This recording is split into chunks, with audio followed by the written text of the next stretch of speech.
আসসালামু আলাইকুম সবাইকে। আজকে তোমাদের সবাইকে ওয়েলকাম জানাচ্ছি পরিমাণগত রসায়নের নেক্সট টপিক, সেটা হচ্ছে মোলারিটি। মোলারিটি আমাদের অ্যাডমিশনের জন্য খুবই গুরুত্বপূর্ণ এবং তোমরা যারা যারা 22 ব্যাচ 23 ব্যাচ অর্থাৎ যারা এই একাডেমিকেও আছো তারও মোলারিটির ক্লাসটা দেখো। আমার মনে হয় তোমাদের সব টপিক ক্লিয়ার হবে, সব কনসেপ্ট ক্লিয়ার হবে এবং আজকের এই ক্লাসে মোলারিটির সব টপিক আমি টাইপ ওয়াইজ তোমাদেরকে দেখাই দিব। সো দেরি না করে ক্লাসটা শুরু করছি। প্রথম কথা হচ্ছে মোলারিটি মানে কি? মোলারিটি মানে হচ্ছে তুমি একটা 1 লিটার দ্রবণ নিছো। কি নিছো বলো তো? 1 লিটার দ্রবণ। আমি জাস্ট এই জায়গায় দেখাচ্ছি 1 লিটার দ্রবণ নিছো। 1 লিটার কি নিছো? দ্রবণ নিছো। 1 লিটার দ্রবণে যে পরিমাণ মোল দ্রব দ্রবীভূত থাকবে তাকে বলা হচ্ছে মোলারিটি। ধরা আমি বললাম 1 লিটার দ্রবণে n মোল দ্রব দ্রবীভূত আছে। কত মোল? n মোল দ্রব দ্রবীভূত আছে। আমি জানি না যে কত মোল দ্রব দ্রবীভূত আছে, আমি ধরে নিচ্ছি n মোল দ্রব দ্রবীভূত আছে। তাহলে মোলারিটি কি? মোলারিটি কি দ্বারা প্রকাশ করে? s দ্বারা প্রকাশ করে, অথবা c অথবা m। তাহলে s ইকুয়াল টু কি লিখতে পারি? n by v।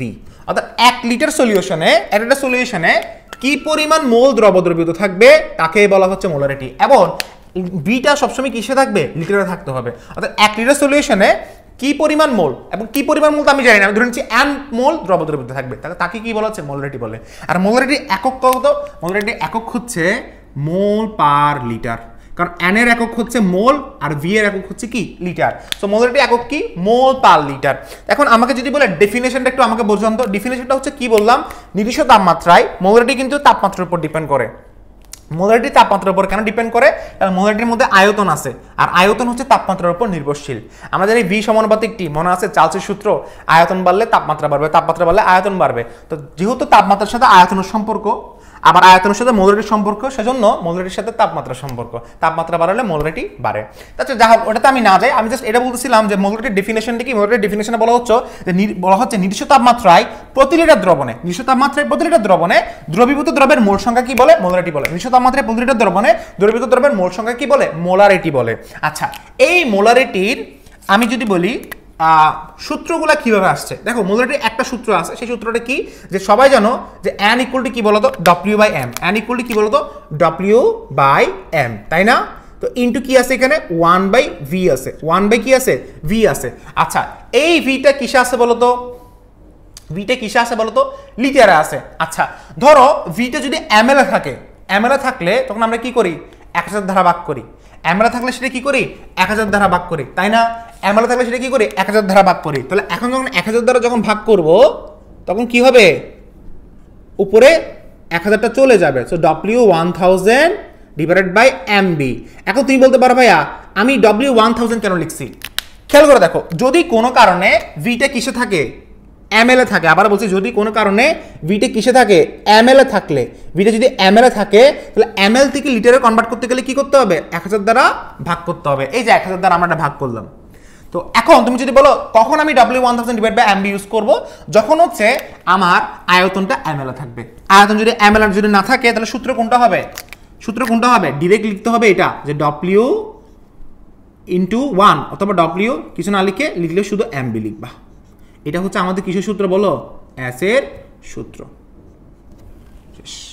এটা হচ্ছে আমাদের সূত্র। এটা হচ্ছে যদি v এর মানটা কি? এখানে v এর মানটা কিসে আছে বলো তো? লিটারে আছে। মনে থাকবে v এর মানটা কিসে আছে? লিটারে আছে। সেজন্য আমি এখানে 1000 লিখি নেই, উপরে 1000 লিখি নেই। আর এখানে ml ছিল 1000 দ্বারা ভাগ করছে এবং সেটা লিটার হয়ে গেছে। আশা করি বোঝাতে পারছি, ঠিক আছে? আচ্ছা, সো এখন মোলারিটির হচ্ছে সূত্র পড়ছি কি কি বলো? s equal to w1000 divide by mb, s equal to n by v। এগুলো সবগুলো মোলারিটির সূত্র। আর মোলারিটির ডেফিনেশনটি কি? নির্দিষ্ট তাপমাত্রায় প্রতি লিটার দ্রবণে দ্রবীভূত দ্রব্যের মোল সংখ্যা কি বলে? মোলারিটি বলে। শেষ। আচ্ছা, এখন মোলারিটি থেকে কিছু ম্যাথ আসতে পারে। ম্যাথগুলো একটু দেখবা কিভাবে ম্যাথগুলো আসে। ধরো তোমাকে একটা ম্যাথ আসছে, ম্যাথটা হচ্ছে এরকম যে বলছে কি? বলছে হচ্ছে ধরো কি বলছে দেখো, বলছে হচ্ছে এরকম যে 40 gram sodium hydroxide, 40 gram sodium hydroxide দ্রবণের মোলারিটি নির্ণয় করো। 40 গ্রাম সোডিয়াম হাইড্রোক্সাইড দ্রবণের কি নির্ণয় করো? মোলারিটি নির্ণয় করো। পরীক্ষায় প্রশ্ন আসছে 40 গ্রাম সোডিয়াম হাইড্রোক্সাইড দ্রবণে মোলারিটি নির্ণয় করো। তাহলে কিভাবে নির্ণয় করবো দেখো তো। প্রথম কথা হচ্ছে আমরা জানি কি s ইকুয়াল টু, আচ্ছা এখানে আমরা 40 গ্রাম সোডিয়াম হাইড্রোক্সাইড দ্রবণের অথবা 40 গ্রাম এবং এখানে একটা আমরা আয়তন দিতে ভুলে গেছি। আয়তনটা আমি ধরো দিলাম হচ্ছে 1 লিটার। কি দিলাম? 1 লিটার। তো 1 লিটার যদি দিই তাহলে সূত্র কোনটা ইউজ করবো? ডাইরেক্ট এটা ইউজ করবো, s equal to w divided by mv। ঠিক আছে? w এর মানটা এখানে কত লিখবো বলো? 40 গ্রাম লিখবো। ঠিক আছে? w এর মানটা কত লিখবো? 40 গ্রাম লিখবো। এই যে 40 গ্রাম লিখছি, এই যে 40। এম এর মান কত লিখবো 40, কারণ এম হচ্ছে আণবিক ভর, আর ভি এর মান আমি কত লিখবো 1 লিটার লিখবো। তাহলে আনসার কত হবে বলো তো? খুব সহজ একটা ম্যাথ করাইছি, আনসার হবে হচ্ছে কত 1। তাহলে তার মোলারিটি হচ্ছে 1। এখন অনেকে বলতে পারো যে ভাইয়া মোলারিটির সাথে ঘনমাত্রা সম্পর্ক কি? ঘনমাত্রা আর মোলারিটি সেম কথা। ঘনমাত্রা হচ্ছে কি একক আয়তনে দ্রবীভূত দ্রব্যের মোল সংখ্যাকে ঘনমাত্রা বলে, ঠিক সেম কথা মোলারিটিও সেম কথা। একক আয়তনে দ্রবীভূত দ্রব্যের মোল সংখ্যাকে কি বলে? মোলারিটি বলে। কেউ যদি আস্ক করে মোলারিটি কাকে বলে, তুমি বলবে একক আয়তনে অথবা নির্দিষ্ট তাপমাত্রায় প্রতিটা দ্রবণে অথবা একক আয়তনে দ্রবীভূত দ্রব্যের মোল সংখ্যাকে মোলারিটি বলে। আচ্ছা, সো এটা আমরা খুব ইজি একটা ডেফিনেশন বা ইজি একটা সূত্র আমরা এখানে আলোচনা করলাম, ঠিক আছে। যেহেতু 1 লিটার দেওয়া ছিল আমি এখানে 1000 লিখিনি, কোনো কারণে যদি 1 ml বলতো তাহলে আমি কিন্তু উপরে 1000 মানে এই সূত্রটা ইউজ করতে হতো, W1000 ডিভাইড বাই MB। কেন? কারণ এই ভিটা কিসে দেওয়া আছে? ml এ দেওয়া আছে, ml এ দেওয়া আছে, মনে থাকবে এটা। আচ্ছা, এখন চলে যাচ্ছি নেক্সট কথা দেয়, খেয়াল করে দেখো। এখন আমাদের টাইপ ভিত্তিক পড়াশোনা আসবে, আর লিখো তাড়াতাড়ি লিখো। টাইপ 1 আমরা এখানে শুরু করব টাইপ 1 দিয়ে, টাইপ 1। তো টাইপ 1 এ আমরা এখানে আলোচনা করব কি বলতো? আমরা এখানে আলোচনা করব টাইপ 1 আমরা আলোচনা করব হচ্ছে একটা প্রতিপাদন আলোচনা করতে হবে। প্রতিপাদনটা হচ্ছে খুবই ইম্পর্টেন্ট, সেটা হচ্ছে কি তোমরা সবাই জানো যে S1 V1 ইকুয়াল টু কি S2 V2। এটা প্রতিপাদন কিভাবে হয়েছে একটু দেখি, খেয়াল করে দেখো। এটা দেখতে গেলে আমাদেরকে একটা কাজ করতে হবে, আমাদেরকে বেসিক্যালি দুইটা পাত্র অঙ্কন করতে হবে। কয়টা পাত্র? দুইটা পাত্র অঙ্কন করতে হবে। আমি দুইটা পাত্র অঙ্কন করে দেখি একটু, দেখছো একটা পাত্র, এরপরে কয়টা পাত্র? দুইটা পাত্র গেল, দুইটা পাত্র গেল। আচ্ছা, খুবই সিম্পল। প্রথম কথা হচ্ছে এই পাত্রের মধ্যে আমি পায়েস রান্না করব। কি রান্না করব? পায়েস রান্না করব। আচ্ছা, পায়েস যখন রান্না করব পায়েসের একটা কি থাকে বলো তো? ঘনমাত্রা থাকে। ঘনমাত্রাটা বললাম S1। পায়েসের একটা কি থাকে? আয়তন থাকে। আয়তনকে কি বললাম? V1। এখন আমাদের মধ্যে অনেকে, আমাদের আম্মুরা থাকে যে হচ্ছে কি করে পায়েসের মধ্যে পানি ঢালতে পছন্দ করে। যেমন আমার আম্মু হচ্ছে পায়েসকে কি করে ঘন করতে চায় না, লঘু করে ফেলে। তো আমি এটা নিয়ে অনেক হচ্ছে মাঝে মাঝে একটু ঘরে ঝামেলা করি যে আসলে পায়েস সবসময় চাই ঘন খাওয়ার জন্য। তা আমার আম্মু কি করে, তোমার আম্মু কি করে আমি জানি না, বাট আমার আম্মু হচ্ছে পায়েসের মধ্যে কি করে পানি ঢেলে দেয়। এবং পানিটা আনুমানিক ঢেলে দেয় কত? 100 ml। এটা আমার আমাদের স্বভাব, স্পেশালি আমার আম্মুর স্বভাব যে 100 ml পানি এখানে ঢেলে দিবে। পায়েসটাকে নাকি ঘন করবে এবং সরি ঘন না লঘু করবে। 100 ml পানি ঢেলে লঘু হয়ে যাবে। তো লঘু মানে হচ্ছে কি অনেক মানুষ খেতে পারবে, এটা আমাদের হচ্ছে স্ট্র্যাটেজি। আচ্ছা, 100 ml পানি যখন আমি অ্যাড করছি তখন কি হবে দেখো তো? তখন এরকম একটা পরিস্থিতি আসবে না? সেটা হচ্ছে কি 100 ml পানি যদি অ্যাড করো তোমার আয়তন চেঞ্জ হয়ে যাবে। আয়তন চেঞ্জ হয়ে সেটা কি হবে? V2 হবে। এবং ঘনমাত্রা চেঞ্জ হয়ে সেটা কি হবে? S2 হয়ে যাবে। খেয়াল করে দেখছো? তুমি পানি অ্যাড করছো 100 ml, এখানে আমি বলে দিচ্ছি 100 ml এখানে পানি, পানি মানে হচ্ছে ওয়াটার। তাহলে 100 ml আমি এখানে কি অ্যাড করছি? পানি অ্যাড করছি। তাহলে 100 ml পানি যদি অ্যাড করো তাহলে S1টা কি হয়ে যাবে? S2 হয়ে যাবে। V1টা কি হয়ে যাবে? V2 হয়ে যাবে। তাহলে আমি এখানে কি লিখতে পারি? এখানে একটা জিনিস লিখতে পারি, সেটা হচ্ছে কি যে প্রথমটার মোল সংখ্যা কত? N equal to S1। অর্থাৎ এখানে দেখো এই যে N equal to কি লিখছো? SV না? তাহলে N equal to S1 V1। দ্বিতীয়টার মোল সংখ্যা কত? N equal to S2 V2। এখানে সবার একটা কনফিউশন থাকবে যে ভাইয়া এখানেও N এখানেও N, কেন দুইটা N সেম কেন? একটু খেয়াল করে দেখো তো।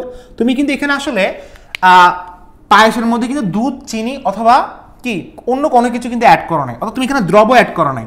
তো দ্রব অ্যাড না করলে মোল সংখ্যাতে কি থাকবে? কনস্ট্যান্ট থাকবে। অর্থাৎ এই মোল সংখ্যা কনস্ট্যান্ট, এই যে Nটা হচ্ছে কনস্ট্যান্ট, আবার এই Nটা হচ্ছে কিন্তু কনস্ট্যান্ট। অর্থাৎ খেয়াল করে দেখো এখানে কিন্তু কোনো ধরনের কি তুমি মোল সংখ্যা কোনো চেঞ্জ করো নাই, দ্রব চেঞ্জ করো নাই, তুমি চেঞ্জ করছো কি আয়তন এবং ঘনমাত্রা। অর্থাৎ আয়তন চেঞ্জ করছো, ঘনমাত্রা কি হয়ে গেছে? কমে গেছে। মানে আয়তন চেঞ্জ করছো বলতে আয়তন বাড়াই দিছো, মানে পানি বাড়াই দিছো। পানি বাড়লে ঘনমাত্রা কি হয়ে যাবে? কমে যাবে। পানি বাড়লে ঘনমাত্রা কি হয়ে যাবে? কমে যাবে। কারণ S এর সাথে V এর কি সম্পর্ক? মানে আয়তন বাড়লে কি হয়ে যাবে? ঘনমাত্রা কমে যাবে। S এর সাথে B এর কি সম্পর্ক? ব্যস্তানুপাতিক সম্পর্ক। তাহলে এখানে এটারও N কনস্ট্যান্ট, এটারও N কনস্ট্যান্ট। অর্থাৎ আমি কোনো ধরনের দ্রব চেঞ্জ করলাম, দ্রবের মোল সংখ্যা এখানে কি থাকবে? কনস্ট্যান্ট থাকবে। তাহলে আমি এটাকে যদি 1 নাম্বার ইকুয়েশন দিতাম আর এটাকে যদি 2 নাম্বার ইকুয়েশন দিতাম তাহলে 1 এবং 2 থেকে আমি কি পাচ্ছি? 1 এবং 2 থেকে আমি পাচ্ছি S1 V1 equal to S2 V2। ঠিক আছে? এবং এখানে আমরা ছোট্ট একটা ম্যাথও করতে পারবো। ম্যাথটা কি? আমি ম্যাথটা দিলাম হচ্ছে এরকম, আমি বললাম যে 100 ml নাইট্রিক অ্যাসিড দ্রবণের সাথে আরও 100 ml পানি যোগ করলে দ্রবণের ঘনমাত্রা নির্ণয় করো। আমি আবার বলছি, আমাকে যদি বলে 100 ml 0.5 মোলার নাইট্রিক অ্যাসিড দ্রবণের সাথে অথবা যে কোনো একটা দ্রবণ নাইট্রিক অ্যাসিড দ্রবণের সাথে আমি কি অ্যাড করলাম? 100 ml 0.5 ml নাইট্রিক অ্যাসিড দ্রবণের সাথে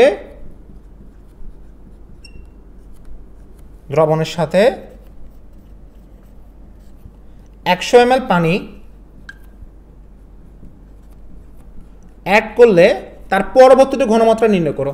তার পরবর্তীতে ঘনমাত্রা আমি যদি নির্ণয় করতে যাই তাহলে আমি কি বলবো, এখানে কি বলবো বলো? তার পরবর্তীতে ঘনমাত্রা আমি যদি নির্ণয় করি তাহলে কি বলবো? আমি বলবো হচ্ছে, এটা মুছে দিচ্ছি, আমি এখানে কি বলতে পারি বলো? এগুলো সবগুলো মুছে দিচ্ছি কারণ এগুলো আমাদের লেখা হয়ে গেছে। আমি ম্যাথটা যে এই জায়গায় করবো এখন। তাহলে আমি এখানে এই যে আমি এগুলো 100 ml পানি অ্যাড করলে আমি কি বলতে পারি? আমি এই জায়গায় কি বলতে পারি? আমি বলতে পারি যে আমরা জানি দেওয়া আছে, কি বলতে পারি, S1 এর মান কত, 0.5, পরবর্তী ঘনমাত্রা S2 তোমাকে বের করতে বলছে, আর V1 এর মান কত, 100 ml, আর V2 এর মান কত বলো তো? V1 হচ্ছে 100 ml, V2 কত, 100 ml পানি আরো যোগ করছো, তাহলে কত হয়ে যাবে, 200 ml হয়ে যাবে, 200 ml হয়ে যাবে। তাহলে আমি যদি এখন মানটা যদি বসানো স্টার্ট করি, 0.5 ইন্টু 100 ইন্টু 200 ইন্টু S2, তাহলে এখান থেকে আমি একটা জিনিস বুঝতে পারি, সেটা হচ্ছে কি, যে এই যে এখানে এই যে জিনিসটা আছে না, এটাকে 2 দ্বারা ভাগ করলাম, 2 দ্বারা ভাগ করলাম না, আর এখানে কি 0.5 মানে কি হাফ না, 0.5 মানে কি হাফ না, সো হাফ মানে 1/2, আর 2টা কি আছে, গুণাকার আছে, তাহলে এটা কি হয়ে যাবে, S2 ইকুয়াল টু কত হবে, 1/4 হবে। তো 1/4 মানে এটা 0.25, 1/4 মানে কি 0.25, তাই না, 0.25, তো লিখে ফেলো। এখন এটা আমি যে এখানে লিখছি, এটা কি পাইছি, ঘনমাত্রা। এখন দেখো ঘনমাত্রা হ্রাস পাইছে নাকি বৃদ্ধি পাইছে? অবভিয়াসলি ঘনমাত্রা কি পাইছে, হ্রাস পাইছে। 1/4 তো ছোট, ঘনমাত্রা কি পাইছে, হ্রাস পাইছে। আচ্ছা, এই যে ঘনমাত্রা যে হ্রাস পেলো, এটা থেকে আমি একটা জিনিস বুঝতে পারলাম যে কি, আপনি আয়তন বাড়ালে ঘনমাত্রা কমে যাবে, আয়তন বাড়ালে কি হয়ে যাবে, ঘনমাত্রা কমে যাবে। এটা হচ্ছে টাইপ 1 এর পড়া। এখন টাইপ 2 তে আমরা একটু চলে আসতেছি। টাইপ 2 তে একটু খেয়াল করে দেখো, টাইপ 2 তে কি আলোচনা করতে পারি।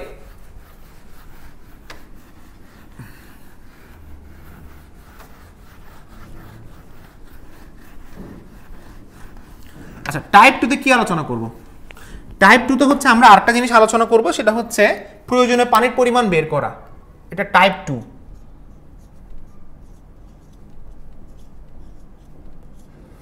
ভার্সিটির জন্য খুব ইম্পর্টেন্ট, সেটা হচ্ছে প্রয়োজনীয় পানির পরিমাণ বের করা। অনেকবার এটা প্রশ্নটা আসছিল, প্রয়োজনীয় পানির পরিমাণ বের করা।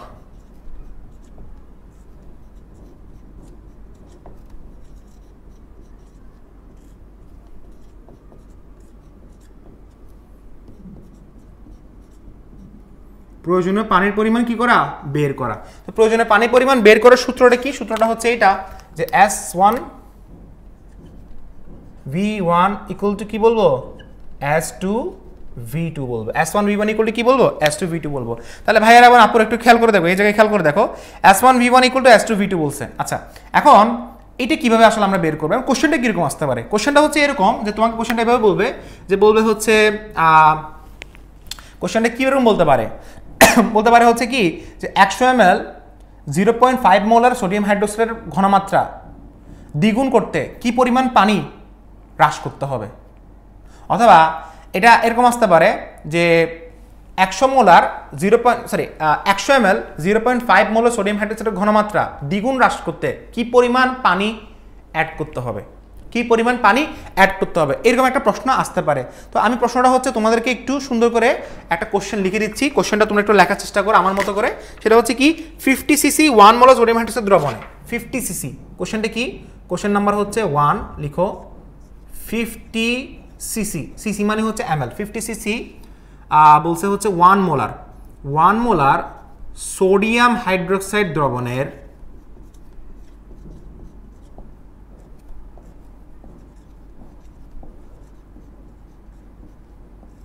সোডিয়াম হাইড্রোক্সাইড দ্রবণের ঘনমাত্রায়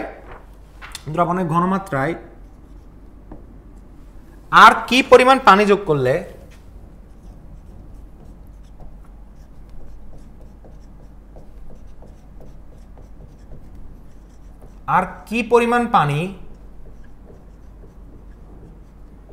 যোগ করলে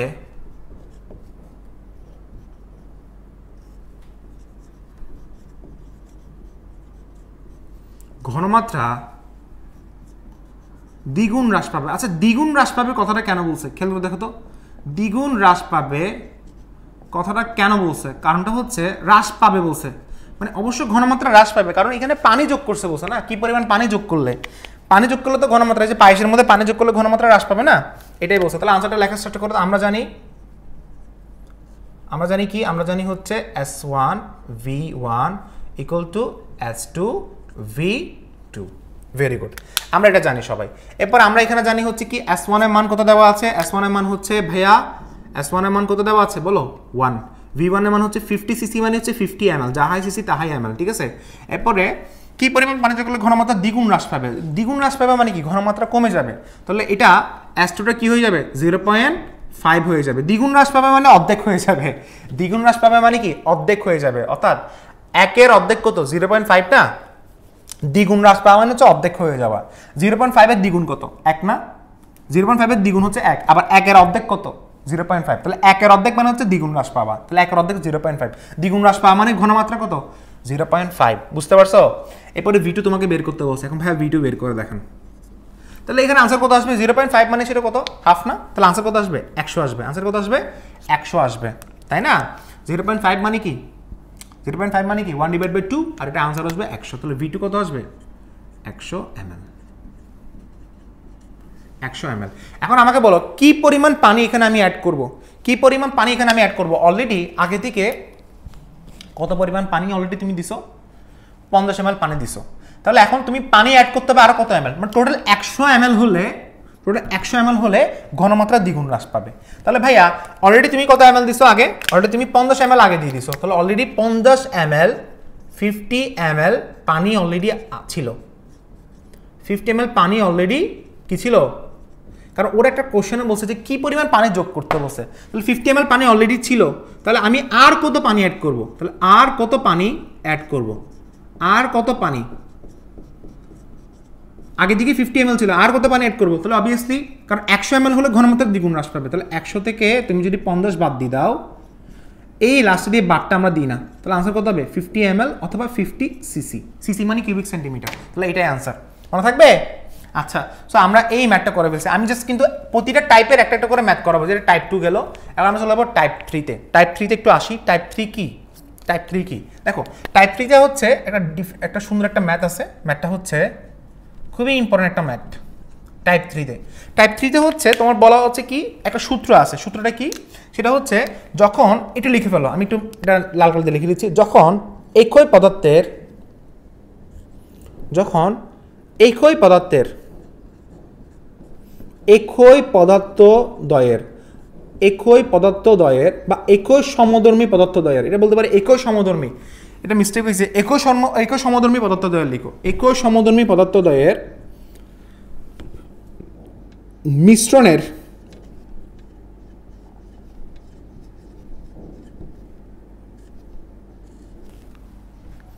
একই সমধর্মী পদার্থদ্বয়ের মিশ্রণের মোলারিটি নির্ণয় করতে বলবে, তখন সূত্র কোনটা, তখন সূত্র হচ্ছে এটা S1 V1 plus S2 V2 divided by V1 plus V2, এটা হচ্ছে আমাদের ডিরেক্ট সূত্র। ওকে, এটা হচ্ছে আমাদের কি ডিরেক্ট সূত্র। এখন এই সূত্রটা কীভাবে আসলে আমরা একটু প্রমাণ করে দেখি। তো প্রমাণ করাটা খুবই সিম্পল, প্রমাণ করতে গেলে আমাদেরকে একটা কাজ করতে হবে, আমরা ফার্স্টে হচ্ছে যে এখানে দুইটা পাত্র অ্যাড করব, কয়টা পাত্র অ্যাড করব, এভাবে দুইটা পাত্র অ্যাড করব, কয়টা পাত্র অ্যাড করছি, দুইটা পাত্র অ্যাড করছি। তো দুইটা পাত্রের মধ্যে খেয়াল করে দেখো, প্রথমে হচ্ছে আমি বললাম একই পদার্থদ্বয়ের বলছে না, মানে একই সমধর্মী, একই সমধর্মী মানে দুইটা অ্যাসিড ধরো, একটা HCl আর একটা হচ্ছে নাইট্রিক অ্যাসিড, দুটো সমধর্মী পদার্থ, ঠিক আছে।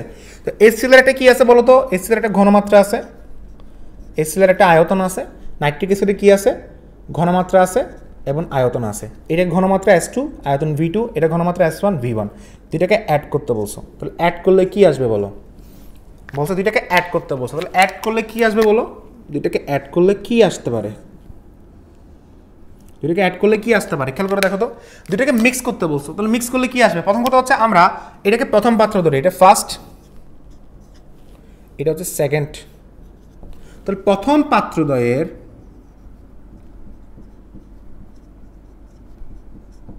প্রথম পাত্রে আমি কি বের করব, মোল সংখ্যা বের করব। তাহলে এই পাত্রের মোল সংখ্যা আর এই পাত্রের মোল সংখ্যা কিন্তু ডিফারেন্ট। আগেরটা কিন্তু সেম ছিল, কেন জানো? কারণ ওইটা 100 ml পানি অ্যাড করছি, মোল কিন্তু চেঞ্জ করে নেই। কিন্তু এটা তো হচ্ছে ডিফারেন্ট, এটা আলাদা, এটা আলাদা। তাহলে এটার জন্য আমি যদি প্রথম পাত্রের মোল সংখ্যা N1 ধরলি, তাহলে N1 হবে S1V1 হবে না। প্রথম পাত্রের মোল সংখ্যা N1 = S1V1 হবে না। দ্বিতীয় পাত্রের দেখো তো,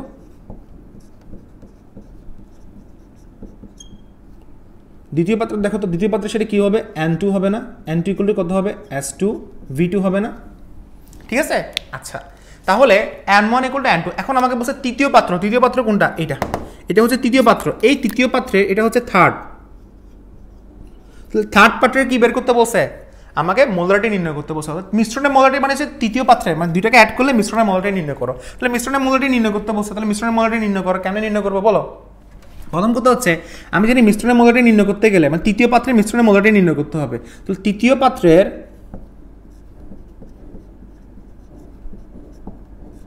পাত্রের মোলারিটিকে আমি কি ধরবো? S ধরবো। তাহলে S = কি বলতে পারি বলো? তৃতীয় পাত্রের দ্রবীভূত টোটাল মোল সংখ্যা ডিভাইডেড বাই টোটাল আয়তন, তাই না? অর্থাৎ এখানে যে আয়তনটা লিখছি সেটা হচ্ছে প্রথম এবং দ্বিতীয় পাত্রের সমষ্টির যোগফল, আর যেটা লিখছি প্রথম এবং দ্বিতীয় পাত্রের দ্রবের মোল সংখ্যার সমষ্টির যোগফল। স্যার কিছুই বুঝি নেই, আমাকে বলো। আমি প্রথম পাত্রে পাইছি N1 = S1V1, দ্বিতীয় পাত্রে পাইছি N2 = S2V2। তাহলে এখন আমি যদি বলি যে প্রথম এবং দ্বিতীয় পাত্রের মোল সংখ্যার সমষ্টি বের করো, তুমি কি বলবা? N1 + N2 বলবা না? কারণ মিক্সচার মানে কি? দুইটাকে মিক্স করছো, তাহলে মিক্স করলে কি আসে? মিক্সচারের মোল সংখ্যার সমষ্টির যোগফল = কত? N। তাহলে N1 হচ্ছে কি? S1V1, N2 হচ্ছে কি? S2V2। এরপরে টোটাল ভিটা কি? টোটাল ভিটা হচ্ছে তার আয়তন। তাহলে আয়তন কি আসবে? আয়তন আসবে সমষ্টির যোগফল, তাহলে V1 + V2। তাহলে এখন আমি এই যে এটাকে যদি আমি 1 নম্বর ইকুয়েশন দিতাম, তাহলে 1 নম্বর ইকুয়েশন আমি N এর মান এবং V এর মান বসাই পাই। তাহলে এখন বসাই পাবো, দেখো কত আসে। তাহলে S = কি পাচ্ছি বলো? S = পাচ্ছি S1V1 + S2V2 ডিভাইডেড বাই কি পাচ্ছি বলো তো? V1 + V2। শেষ। এটাই হচ্ছে আমাদের সূত্র। এই সূত্রকে প্রতিপাদন করে আমরা অনেকগুলো ম্যাথ করতে পারবো। অর্থাৎ এটা হচ্ছে মিক্সচারের সমষ্টির যোগফল। তাহলে আনসার কত আসছে? S = অর্থাৎ এটার আনসার কত আসছে? S = S1V1 + S2V2 divide by V1 + V2। মনে রাখবা, এটা তো যখন একই ধর্মের পদার্থদ্বয়ের মিশ্রণের মোলারিটি বের করতে, অর্থাৎ দুইটাই অ্যাসিড হতে হবে। একটা অ্যাসিড একটা ক্ষার হলে কিন্তু এই সূত্রটা অ্যাপ্লাই হবে না। আবার বলছি, একটা অ্যাসিড এবং একটা ক্ষার হলে এই সূত্রটা আমরা অ্যাপ্লাই করব না। এখন এই সূত্রের উপর ডিপেন্ড করে আমরা কি ম্যাথ করতে পারি দেখো তো। কি ম্যাথ করতে পারি? যেমন একটা ম্যাথ যদি পরীক্ষায় আসে, এটা কি ছিল? টাইপ 3 ছিল না? টাইপ 3 ম্যাথগুলো একটু দেখো। টাইপ 3 ম্যাথ আমি এটা মুছে ফেলবো, এটা মুছে ফেলতেছে কেমন, কারণ সময় যেহেতু নাই, মুছে ফেলি। টাইপ 3 ম্যাথগুলো একটু দেখো। টাইপ 3 ম্যাথে কি বলতেছে? টাইপ 3 ম্যাথে হচ্ছে একটা সিম্পল একটা ম্যাথ। সেই ম্যাথটা হচ্ছে এরকম, যে বলছে হচ্ছে কি ভাই, যে বলছে 100 ml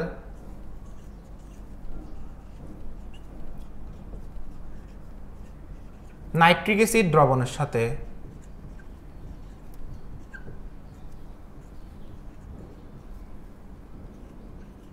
100 ml নাইট্রিক অ্যাসিড দ্রবণের সাথে আমি যদি কি জুট করি? 100 ml নাইট্রিক অ্যাসিড, এটা একটা ভুল হয়েছে, 100 ml 0.5 মোলার দাও, 0.5 মোলার নাইট্রিক অ্যাসিড দ্রবণের সাথে 200 ml 0.1 মোলার HCl দ্রবণের সাথে অথবা HCl দ্রবণ অ্যাড করলে, HCl দ্রবণ মিশ্রিত করলে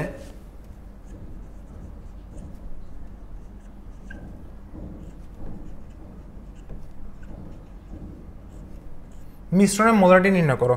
অর্থাৎ কি বলবে? মিশ্রণের মোলারিটি, অর্থাৎ মিক্সচার মোলারিটি। এটা কি?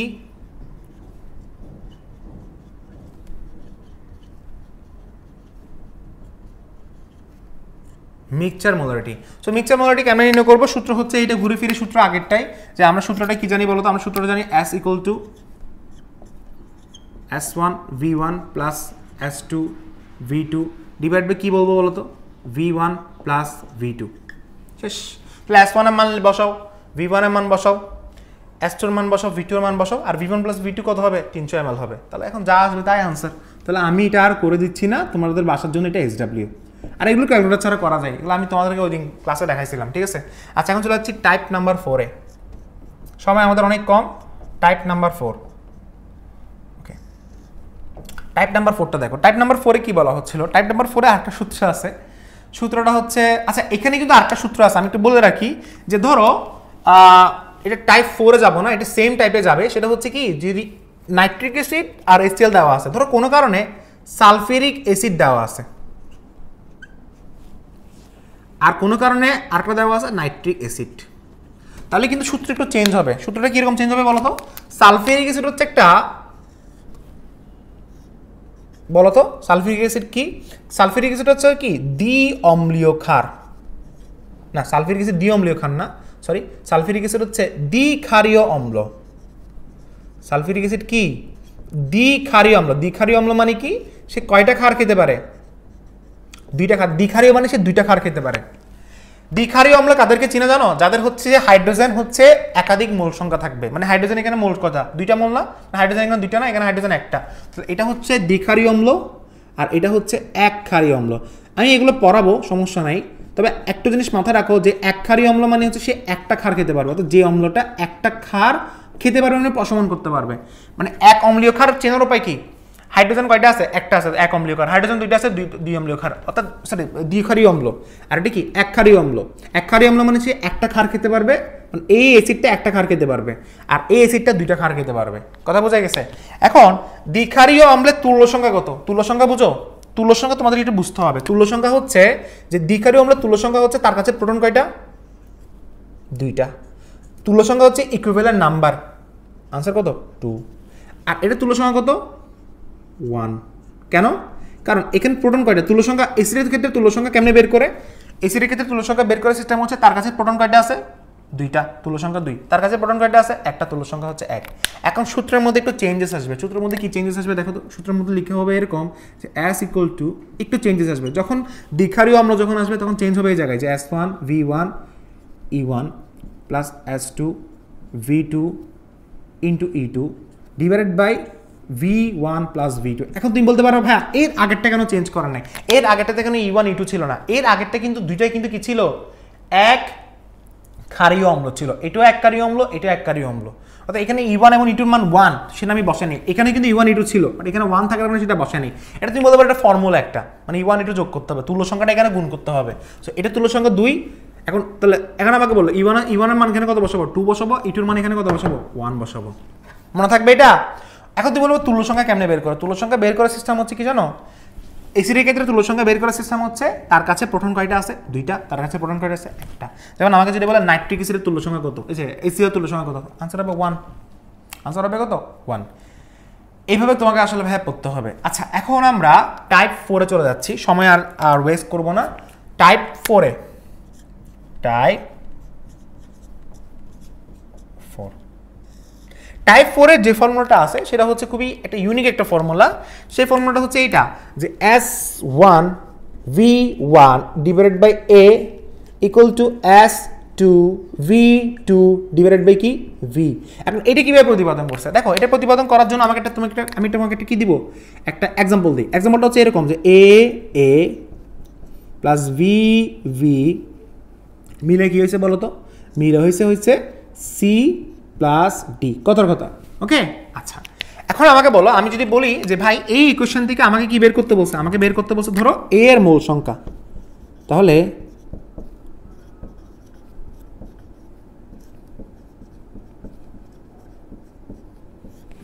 এ এর মোল সংখ্যা ইকুয়াল টু কি পাইছি বলো? এ পাইছি। বি এর মোল সংখ্যা ইকুয়াল টু কত? বি এর আগে মোল সংখ্যা কত? বি এর মোল কত? বি না, ছোট হাতের বি না? বি এর মোল সংখ্যা কি পাইছি? ছোট হাতের বি পাইছি, ওকে? আচ্ছা, এখন আমাকে বলো আমি এ এর মোল সংখ্যা, এটাকে তুমি চাইলে 1 নাম্বার ইকুয়েশন দিতে পারো। এখন 1 নম্বরে আমরা এ এর মোল সংখ্যা কি লিখতে পারি? এ এর মোল সংখ্যা মানে হচ্ছে এটা n না, মোল সংখ্যা মানে n না। আবার n ইকুয়াল টু কি পড়ছিলাম বলো তো? এ এর মোল সংখ্যা n ইকুয়াল টু কি পড়ছিলাম? SB, মানে SB। তাহলে এ এর মোল সংখ্যা আমি কি পাইছি বলো তো? N equal to S B, অর্থাৎ আমি এখানে বলতে পারি S A V A equal to কি বলতে পারি বলো, এ বলতে পারি। ঠিক সেমভাবে বি এর মোল সংখ্যা কত বলতে পারি, S V V V equal to কি বলতে পারি, বি বলতে পারি, তাই না? ইকুয়াল টু কি বলতে পারি, ভি বলতে পারি। আচ্ছা, এখন আমি একটা কাজ করব, কাজটা কি বলতো, কাজটা হচ্ছে আমি যদি কোনো কারণে এই এস এ এটাকে আমি 1 ধরলাম, 1 কোনো সমস্যা না, আমি জাস্ট একটু বোঝার জন্য তোমাকে 1 বললাম, 1 বললে ওইটা একটু সুবিধা হয়। আমি এটাকে কী ধরলাম, কী ধরলাম বলো, এই যে 2 ধরলাম, মানে ভিটাকে আমি 2 ধরলাম, সিরিয়ালটা আমি 2 ধরলাম, ঠিক আছে, এই যে 2 ধরছি, কথা বোঝা গেছে, 2 ধরছি। এখন আমি একটা কাজ করতে পারবো, সেটা হচ্ছে কি, আমি এটাকে আরেকটা ইকুয়েশন দিই, এটাকে আমি 3 নাম্বার দিই, এটাকে আমি 4 নাম্বার দিই, এটাকে আমি 3 নাম্বার দিব, এটাকে আমি কি দিব, 4 নাম্বার দিব। এখন আমি কি করলাম, 3 এবং 4কে ভাগ করে দিলাম, 3 এবং 4কে কি করে দিলাম, ভাগ করে দিলাম। তো 3 এবং 4 যদি ভাগ করে দিই তাহলে একটা নতুন একটা ফর্মুলা পাবো। নতুন ফর্মুলাটা কি, নতুন ফর্মুলাটা হচ্ছে এরকম যে S1 V1 divided by S2 V2 equal to কি পাবো, A বাই V। আর এটা যদি আমি যদি আর গুণন করি, সব করে কি আসে, S1 V1 divided by A, S2 V2 divided by V। আচ্ছা, এখানে কয়টা রাশি আছে, 4টা রাশি আছে। এ আর বি হচ্ছে আমাদের কিন্তু জানা থাকবে, এ আর বি হচ্ছে মূল সংখ্যা, মূল সংখ্যা কিন্তু আমি জানবো। তো আমি এ আর বি এর মূল সংখ্যা আমার জানবো, তাহলে 4টা রাশি, এই যে কয়টা রাশি এখানে দেখো, 4টা রাশি, 1 2 3 4, তাহলে 4টা রাশির মধ্যে 3টা রাশির মান দেওয়া থাকবে, তুমি যে কোনো একটা রাশির মান বের করবা। তাহলে এই যে সূত্র হচ্ছে এটা, আমি প্রশ্নটা এই সূত্রটা ইউজ করবো কখন, এই সূত্রটা আমি কখন ইউজ করবো, এটা হচ্ছে এই সূত্রটা বেসিক্যালি ইউজ করবো অ্যাসিড ক্ষারক প্রশমন বিক্রিয়ার ক্ষেত্রে, অ্যাসিড ক্ষারক প্রশমন বিক্রিয়ার ক্ষেত্রে এটা আমি ইউজ করব। আমি আবার বলছি এটা ইউজ করব কখন, অ্যাসিড ক্ষারক প্রশমন বিক্রিয়ার ক্ষেত্রে। এটা লিখছো, সূত্রটা লেখা হয়েছে, অ্যাসিড ক্ষারক প্রশমন বিক্রিয়ার ক্ষেত্রে আমাদেরকে এই ফর্মুলাটা ইউজ করতে হবে। আমি একটু দেখি, তোমাদেরকে একটু বুঝাই এটা কখন ইউজ করব। লিখো, টাইপ 4 এর মধ্যে কথাটা লিখতে হবে যে অ্যাসিড ক্ষারক প্রশমন বিক্রিয়ার ক্ষেত্রে এই সূত্রটা ইউজ করতে হবে। কি বললাম, অ্যাসিড ক্ষারক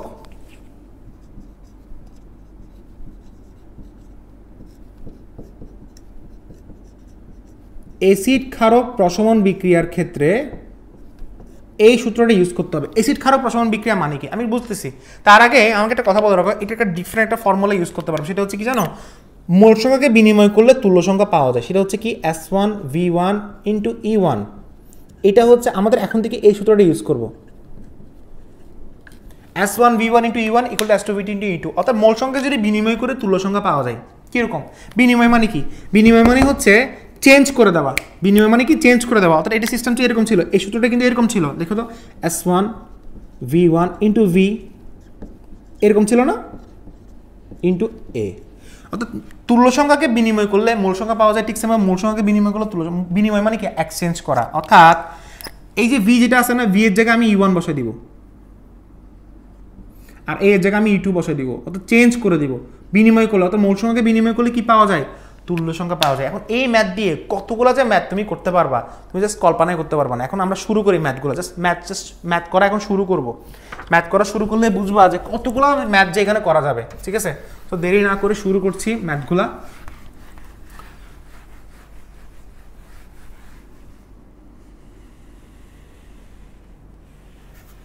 দেখো ম্যাথটা কি, প্রথম কথা হচ্ছে ম্যাথের মধ্যে প্রথম ম্যাথটা বলা হয়েছিল যে 1 মোলার সালফিউরিক অ্যাসিডের সাথে সালফিউরিক অ্যাসিডের 40 ml দ্বারা 1 মোলার সালফিউরিক অ্যাসিডের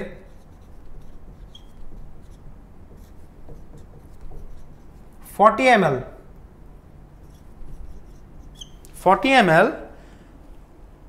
20 ml caustic soda, 1 molar sulphuric অ্যাসিডের 40 ml 20 ml caustic 20 ml caustic soda দ্বারা প্রশমিত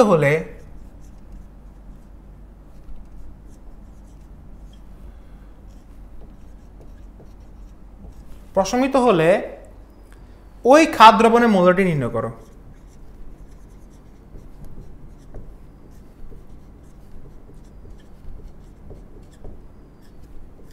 ওই খাদ্য দ্রবণে কি নির্ণয় করো, মোলারিটি নির্ণয় করো। দেখছো ওই খাদ্য দ্রবণে কি নির্ণয় করতে বলছে, লিটি নির্ণয় করতে বলছে। তাহলে ভাইয়া এখন দেখো প্রশমন হারের ম্যাথ যখন আসবে না, প্রশমন হারের ম্যাথ আসলেই তোমার আনসার হচ্ছে এটা। বিসমিল্লাহ বলে আনসারটা লেখা স্টার্ট করবা এরকম যে S1 V1 E1 equal to S2 V2 into E2। যেখানে এখন তোমাদের একটা প্রশ্ন হচ্ছে ভাইয়া E1 কার? E1 হচ্ছে সালফেরিক অ্যাসিডের তুল্য সংখ্যা। তো সালফেরিক অ্যাসিডের তুল্য সংখ্যা কত? 2, কারণ তার কাছে প্রোটন হচ্ছে 2টা। E2 হচ্ছে কস্টিক সোডা, কস্টিক সোডা মানে হচ্ছে সোডিয়াম হাইড্রোক্সাইড। সোডিয়াম হাইড্রোক্সাইডের তুল্য সংখ্যা কত? সোডিয়াম হাইড্রোক্সাইডের তুল্য সংখ্যা হচ্ছে তার কাছে OH কয়টা আছে? OH আছে একটা, তো তার তুল্য সংখ্যা হচ্ছে 1। ক্ষারের ক্ষেত্রে OH দেখতে হবে, ক্ষারের ক্ষেত্রে OH কয়টা আছে? একটা, তুল্য সংখ্যা 1। অ্যাসিডের ক্ষেত্রে হাইড্রোজেন দেখতে হবে, প্রোটন কয়টা আছে? 2টা, তো তুল্য সংখ্যা হচ্ছে 2। তাহলে আনসার 2 এবং 1। তাহলে S1 এর মান কত দেওয়া আছে? 1, V1 এর মান কত দেওয়া আছে? 40 ইন্টু E1 এর মান কত দেওয়া আছে? 2, S2 এর মান কত দেওয়া আছে বলো? S2 এর মান কই দেওয়া আছে? কই S2 এর মান বের করতে হবে। আর V2 হচ্ছে কত? V2 কত দেওয়া আছে বলো? V2 কই? V2 হচ্ছে এখন অনেকে বলতে পারে যে ভাই V2 কি যোগফল হবে না? V2 যোগফল হবে না। এখানে দেখো V1 হবে তোমার কত? 40 ml, V2 হবে আমার কত? 20 ml। তাহলে লাস্টে গিয়ে আমি কি করবো? V2টা হচ্ছে অ্যাড করে দিব, 20 অ্যাড করে দিব, শেষ।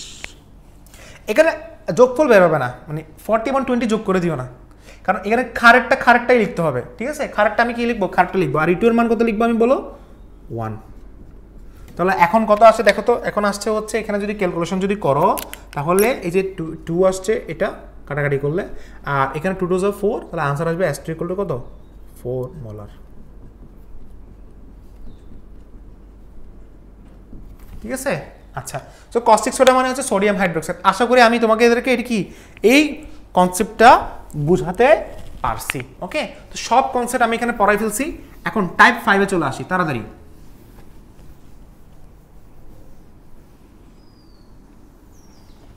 এগুলো পড়লে আর ভার্সিটির জন্য আর কিছু লাগবে না, আর আমরা তো ম্যাথ সলভ করতে থাকবো, ঠিক আছে? টাইপ 5 চলে আসো তাড়াতাড়ি। টাইপ 5,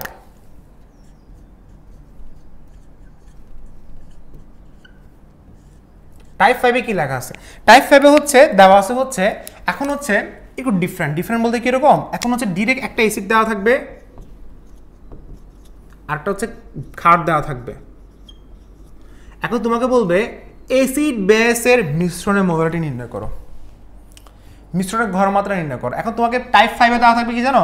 অ্যাসিড ক্ষারের ঘনমাত্রা, পিএইচ এবং হচ্ছে কি প্রকৃতি নির্ণয় করো। এটা ডিরেক্ট বলে দিবে যে অ্যাসিড ক্ষারের ঘনমাত্রা, পিএইচ, প্রকৃতি নির্ণয় করো। অর্থাৎ কিছুই বোঝানো মনে হয়। বিষয়টা হচ্ছে এরকম যে ধরো অ্যাসিড দেওয়া আছে কত? Sulphuric acid. বেস দেওয়া আছে কত? ধরো সোডিয়াম হাইড্রোক্সাইড। ঠিক আছে? আচ্ছা, এখন তোমাকে বলছে যে দুইটা অ্যাসিড মানে একটা অ্যাসিড এবং একটা ক্ষারের মিশ্রণের মোলারিটি নির্ণয় করতে বলছে। মিশ্রণের মানে মিক্সচারের মোলারিটি। ওই যে আমি বলছিলাম যখন একই ধর্মের পদার্থের বলে তখন সূত্র কি ছিল? S1V1 + S2V2 / V1 + V2। এখন দুটো যদি হচ্ছে ডিফারেন্ট টাইপসের হয় এবং তাদের যদি কি বলে মিশ্রণের মোলারিটি বের করতে বলছে। মিশ্রণে কি বের করতে বলছে?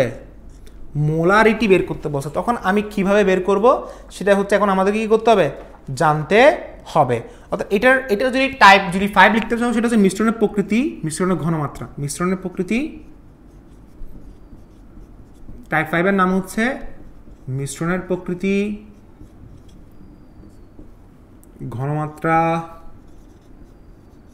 মিশ্রণের প্রকৃতি, ঘনমাত্রা, পিওএইচ নির্ণয়, শেষ।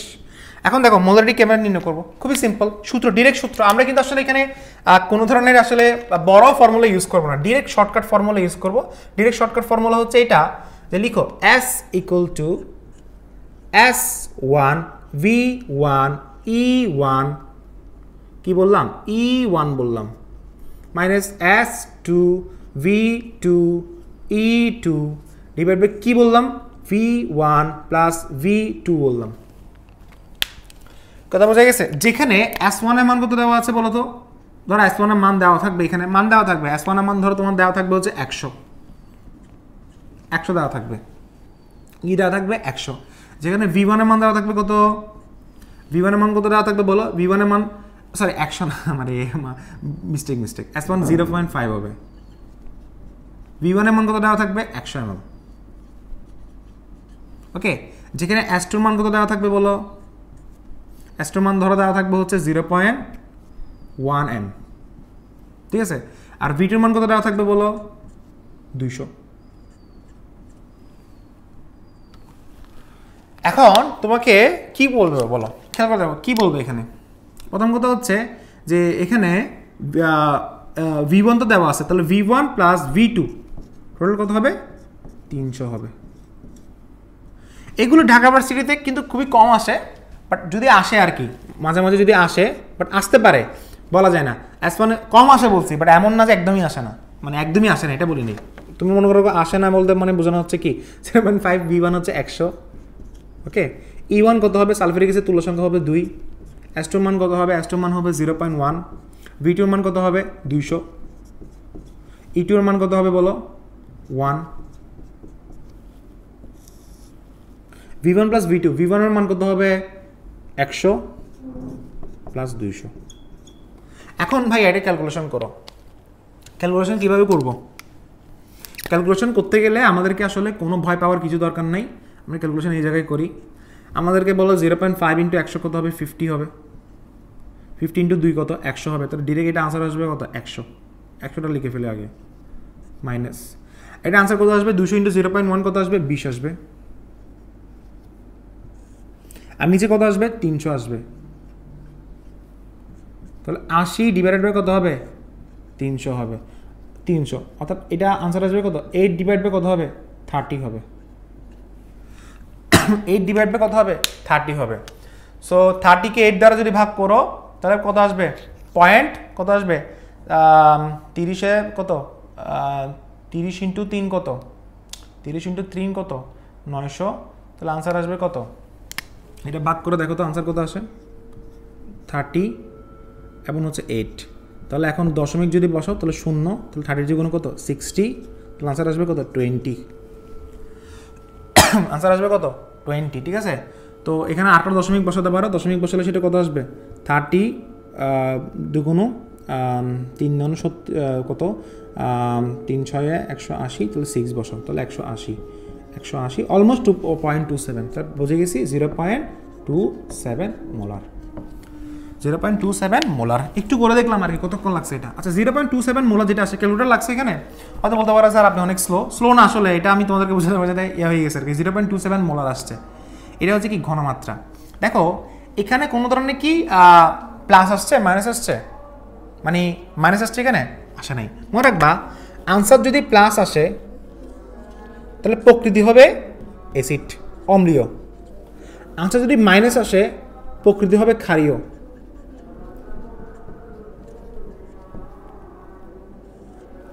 আনসার যদি মাইনাস হবে প্রকৃতি হবে ক্ষারীয়, আনসার যদি প্লাস আসবে প্রকৃতি হবে অ্যাসিড মানে অম্লীয়, ঠিক আছে। আবার বলছি যদি মিশ্রণের প্রকৃতি, এটা মিশ্রণের প্রকৃতি কত হবে, মিশ্রণের প্রকৃতি হবে এখানে অম্লীয়, মিশ্রণের প্রকৃতি কি হবে অম্লীয়। আর মিশ্রণের ঘনমাত্রা কত হবে 0.27। আর যদি বলি মিশ্রণের পিএইচ বের করো, পিএইচ কেমনে বের করবো, পিএইচ ইকুয়াল টু কত বের করবো মাইনাস লগ এইচ প্লাস, তাহলে আনসার কত আসছে মাইনাস লগ 0.27।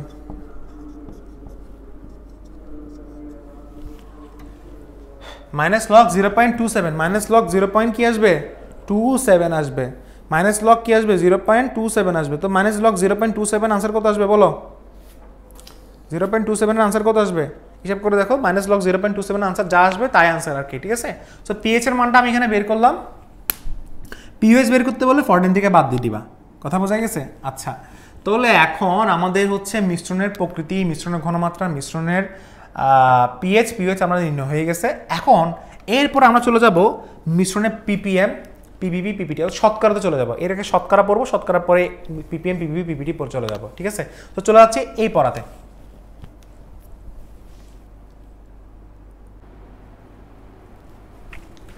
আচ্ছা এখন আমরা আলোচনা করব মোলারিটিকে কিভাবে শতকরা এককে রূপান্তর করে। তার জন্য কিছু টার্মস পড়তে হবে, W/V, V/V, V/W। এগুলা কি? এগুলো হচ্ছে পার্সেন্টেজ আকারে নির্ণয় করা, অর্থাৎ মোলারিটি যেটা আছে, ঘনমাত্রা যেটা আছে, সেটাকে পার্সেন্টেজ আকারে কীভাবে নির্ণয় করতে হয় সেটা দেখবো। খেয়াল করে দেখো, এখানে বলছে কি ডব্লিউ বাই ডব্লিউ পার্সেন্ট মানে কি, কত গ্রাম দ্রবণের মধ্যে কত গ্রাম দ্রব দ্রবীভূত আছে সেটাই হচ্ছে কি ডব্লিউ বাই ডব্লিউ। ডব্লিউ মানে হচ্ছে গ্রাম। দেখো এখানে আমি যখন বলবো ডব্লিউ বাই ডব্লিউ, কি বললাম, W by W. W by W অর্থ হচ্ছে নিচে থাকবে কি দ্রবণ, আর উপরে কি থাকবে দ্রব, আর ইনটু কত থাকবে 100%। তো বিষয়টা হচ্ছে এরকম যে কত গ্রাম দ্রবণের মধ্যে কত গ্রাম দ্রব দ্রবীভূত আছে সেটাই হচ্ছে কি ডব্লিউ বাই ডব্লিউ।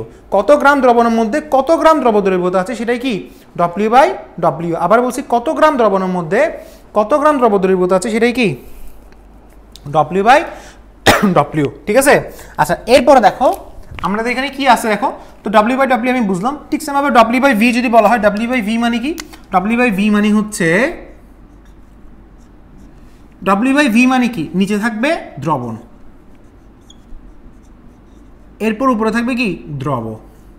কিন্তু একটা তফাৎ আছে কোন জায়গায়, যে এখানে ডব্লিউ বাই ডব্লিউ যখন বলছিলাম সেখানে দ্রবণটা কিসে ছিল, গ্রামে ছিল, আর এটাও গ্রামে ছিল, অর্থাৎ দ্রবটা গ্রামে ছিল, দ্রবণটা গ্রামে ছিল, যে দ্রবণও গ্রামে, দ্রব গ্রামে। ঠিক আছে, ঠিক সেমভাবে এটা যখন আলোচনা করব না তখন দ্রবণটা থাকবে এমএল এ, দ্রবণটা থাকবে কিসে গ্রামে। তাহলে এটা হচ্ছে কি কত এমএল দ্রবণের মধ্যে কত গ্রাম দ্রব দ্রবীভূত আছে তা হচ্ছে ডব্লিউ বাই ভি। এরপর আসি V by V, V by V percent. তাহলে ভি বাই ভি পার্সেন্ট যখন বলবো তখন নিচে থাকবে দ্রবণ, দ্রবণের থাকবে এমএল, আর এখানে থাকবে দ্রব, এবং দ্রবটা থাকবে কিসে এমএল এ। তাহলে কত এমএল দ্রবণের মধ্যে কত এমএল দ্রব দ্রবীভূত আছে তাই হচ্ছে ভি বাই ভি। তো বাচ্চাদের পড়া। এখন এগুলো আসলে আমরা একটা এক্সাম্পল দিয়ে বোঝার চেষ্টা করব। কিভাবে এক্সাম্পল দিয়ে বোঝার চেষ্টা করবো, ধরো তোমাকে একটা এক্সাম্পল দিলাম, এক্সাম্পলটা হচ্ছে এরকম, এই এক্সাম্পল এখানে দেওয়া স্টার্ট করলাম। এক্সাম্পল নাম্বার 1, এক্সাম্পল নাম্বার 1-এ বললাম, কি বললাম বলো তো, এক্সাম্পল নাম্বার 1-এ বললাম যে হচ্ছে যে পানিতে NaCl এর 5% ডব্লিউ বাই ডব্লিউ বলতে কি বুঝো, এটা হচ্ছে আমাদের প্রশ্ন। ঠিক আছে, এটা একটা প্রশ্ন।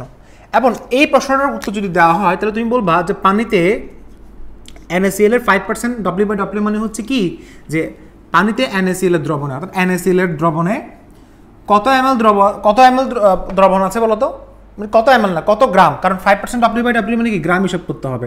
তাহলে আমি যদি বলি পানিতে NaCl এর 5% ডব্লিউ বাই ডব্লিউ বলতে বোঝানো হচ্ছে কি, যে 100 গ্রাম দ্রবণের মধ্যে, অর্থাৎ 100 গ্রাম NaCl এর, এটা ভেবে লিখো 100 গ্রাম কেন, কারণ ডব্লিউ আছে, 100 গ্রাম NaCl এর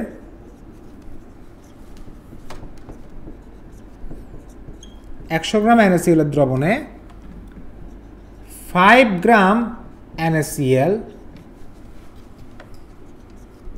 দ্রব দ্রবীভূত আছে। ঠিক আছে, এটা হচ্ছে আমাদের একটা পয়েন্ট। কি বলতে দেবো, 100 গ্রাম NaCl দ্রবণে 5 গ্রাম NaCl দ্রব দ্রবীভূত আছে। অর্থাৎ আমাকে যদি বলে পানিতে NaCl এর 5% ডব্লিউ বাই ডব্লিউ মানে হচ্ছে এটা। এখন যদি বলে পানিতে NaCl এর 5% ডব্লিউ বাই ভি কি, ডব্লিউ বাই ভি বললে তাহলে 100 ml NaCl দ্রবণে 5 গ্রাম NaCl দ্রব দ্রবীভূত আছে। অর্থাৎ যদি বলতো কি, কিছু বোঝানো মনে হয়, অর্থাৎ যদি বলতো 5% কি বলছো ডব্লিউ বাই ভি, তাহলে কত হতো 100 ml NaCl দ্রবণে 5 গ্রাম NaCl দ্রব দ্রবীভূত আছে।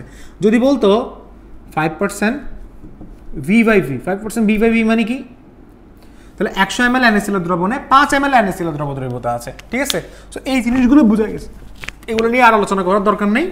এখন একটা কোশ্চেন আলোচনা করি, এগুলো আমাদের এখন বোঝানো শেষ। এখন একটা কোশ্চেন আলোচনা করি। কোশ্চেনটা দেখো তো, কোশ্চেনটা কি বললাম, কোশ্চেনে বললাম পানিতে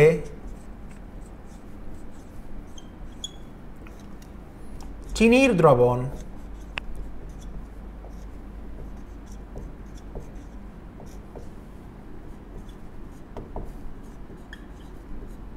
W by V 10% W by V হলে ডব্লিউ বাই ডব্লিউ নির্ণয় করো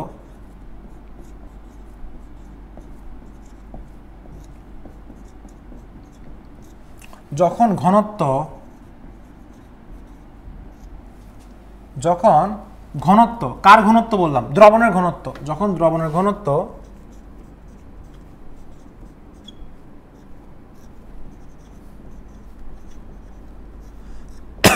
1.2 গ্রাম পার মিলিলিটার। এটা আনসার কীভাবে সলভ করবো বলো তো? এটা সলভ করতে গেলে আপনাদেরকে ফার্স্টে আগে যে কাজটা করতে হবে, আমি একটা কলমটা চেঞ্জ করি। ফার্স্টে যে কাজটা আপনাকে করতে হবে সেটা কি? আপনাকে ফার্স্টে একটা কাজ করতে হবে, লিখেন আগে কাজটা কি। কাজটা হচ্ছে, প্রথম কথা হচ্ছে কি বের করতে বলছে? W/W নির্ণয় করতে বলছে, তাই না? তো W/W মানে হচ্ছে তোমাকে গ্রাম দ্রবণের ভরটা দেওয়া লাগবে আর দ্রবের ভর দেওয়া লাগবে। দ্রবের ভর কি দেওয়া আছে দেখি তো? দ্রবের ভর দেওয়া আছে। দ্রবের ভর পানিতে চিনির দ্রবণ, দেখো পানিতে চিনির দ্রবণ 10% W/V বলতে বোঝানো হচ্ছে যে 100 ml দ্রবণে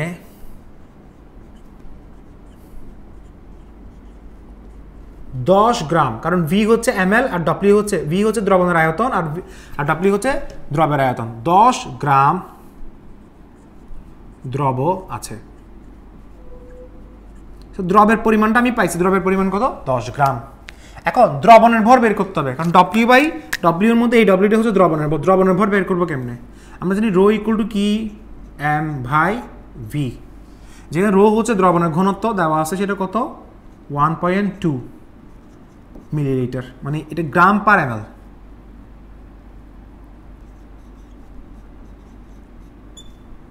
ইকুয়াল টু m এর মান কত? দ্রবের ভর। এটা আচ্ছা, আমি এটা কি লিখছি এখানে? দেখো 1.2 গ্রাম পার মিলিলিটার। এখানে দ্রবণের ভর কত? দ্রবণের ভরটা আমরা বের করব, এই যে দ্রবণের ভর বের করব। দ্রবণের আয়তন দেওয়া আছে, আয়তন দেওয়া আছে তো 100 ml। তাহলে 100 × 1.2 হিসাব করো তো, m এর মান কত আসবে? প্রথম হচ্ছে 100 ml, ml কাটাকাটি যাবে, তাহলে m এর মান কত? 1.2 × 100 দিয়ে গুণ করো তো, আনসার কত আসে? 120। তাহলে 120 গ্রাম আসবে, তাই না? 120 কি আসবে? গ্রাম আসবে। তাহলে ভাইয়া রো এর মান কত পাইছো? এত। তাহলে ভি এর মান পাইছো। এখন ভেরি করতে, তাহলে এখন আমাকে কি বের করতে বলছে? W/W নির্ণয় করতে বলছে, যেখানে দ্রবণের ভর কত? 120 গ্রাম আর দ্রবের ভর কত? 10 গ্রাম। শেষ। আর পার্সেন্টেজ হলে নিচে পার্সেন্টেজ 100 দিয়ে গুণ করে দিলে পার্সেন্টেজ চলে আসবে। 100 দিয়ে গুণ করে দিলে কি আসবে? পার্সেন্টেজ চলে আসবে। W/W এর মান হচ্ছে এটা। W/W পার্সেন্টেজ বের করতে বললে 100 দিয়ে গুণ করে দিবা। শতকরা বের করতে বললে 100 দিয়ে গুণ করে দিবা, বুঝছো? এখন শুধু W/W বের করতে গেলে 100 দিয়ে গুণ করার দরকার নেই। যেমন এটা আনসার হবে 1/12। পার্সেন্টেজ হবে না। যদি পার্সেন্টেজ বের করতে বলে পার্সেন্টেজ বের করতে বলো, তাহলে লাস্টে দিয়ে 100 দিয়ে যা আসবে তা দিয়ে 100 দিয়ে গুণ করে দিবা, 100% আর কি। ওকে, এটাই নিয়ম। কথা বোঝা গেছে? ঠিক সেমভাবে আরেকটা ম্যাথ করে দেখো তো। এই ম্যাথটা তোমাদেরকে এখন SW দিব। এই ম্যাথটা করে দেখো। এই ম্যাথটা হচ্ছে কি? পানিতে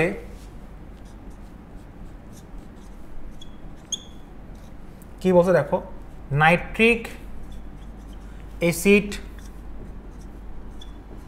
দ্রবণে 10% W/W আছে। তাহলে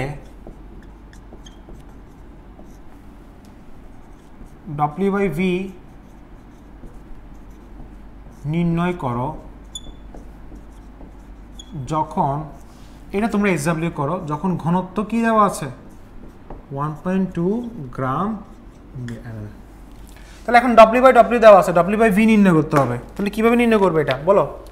আনসার কিভাবে নির্ণয় করব? আনসারে যখন লিখবো তখন আমি কিভাবে লিখবো বলো? কিভাবে লিখবো? আমি ফার্স্টে লিখবো হচ্ছে W/V নির্ণয় করতে বলছে। তাহলে W/V হচ্ছে দ্রবণের আয়তন বের করতে হবে। দ্রবণের আয়তন বের করতে দেখি। দ্রবণের আয়তন কেমন বের করে? Rho equal to M/V। Rho equal to M/V, যেখানে রো এর মান কত দেওয়া আছে? 1.2 গ্রাম পার ml। m এর মান আমাকে বের করতে হবে। হ্যাঁ, m এর মান বের করবো নাকি v এর মান বের করবো বলো? 10% মানে কি? 10 গ্রাম দ্রব দ্রবীভূত আছে। 100 গ্রাম দ্রবণে 10 গ্রাম দ্রব দ্রবীভূত আছে। 100 গ্রাম দ্রবণে 10 গ্রাম দ্রব দ্রবীভূত আছে। 100 গ্রাম দ্রবণের পরিমাণ কত? 100 গ্রাম। তাহলে 100 গ্রাম পাই গেছি। আর v এর পরিমাণটা বের করতে হবে, যে v এর পরিমাণটা বের করতে হবে। তাহলে দেখো তো, গ্রাম গ্রাম কাটাকাটি যাবে, v এর মান কত আসবে? v এর মান বের করতে হবে। তাহলে 100/1.2 আসবে। 100/ কত আসবে? 1. এই দেখো 100/1.2। তাহলে এটা কত আসবে, আনসার আসবে ml এ। তাহলে এই ভি এর মানটা তুমি সুন্দর করে কিসে বসে দেবা, W/W তে বসে দাও। সো W/V তে বসে দাও। W এর মান এখানে কত, 10 গ্রাম না, এই যে 10 গ্রাম। 100 গ্রাম এটি কিসের, এটা হচ্ছে দ্রবণের ভর। এগুলো মনে রাখবা, এগুলো কি, এটা হচ্ছে দ্রবণের ভর, এটা হচ্ছে দ্রবণের আয়তন। আর 10% W/W মানে কি, 10 গ্রাম দ্রব দ্রবীভূত আছে। তাহলে এখানে আমাকে বলো দ্রবের পরিমাণ কত, 10 গ্রাম, আর ভি এর পরিমাণ তুমি এখান থেকে বের করবা, ঠিক আছে। তো যা আসবে তাই আনসার। আচ্ছা এরপরে দেখি, নেক্সট পড়াতে চলে যায়, এখানে আর সময় নষ্ট করে লাভ নাই, নেক্সট পড়াতে চলে যাচ্ছে।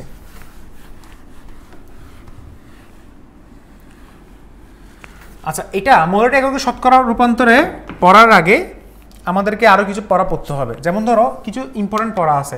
তোমরা কি জানো যে মোলার দ্রবণে ঘনমাত্রা কত থাকে?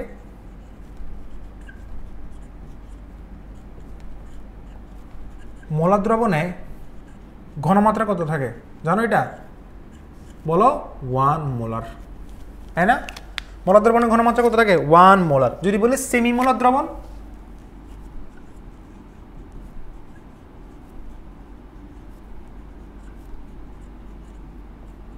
সেমিমোলার দ্রবণ যদি বলা হয় ঘনমাত্রা কত থাকবে?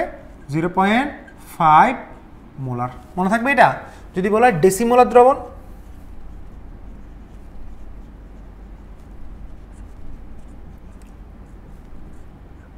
ঘনমাত্রা কত হবে?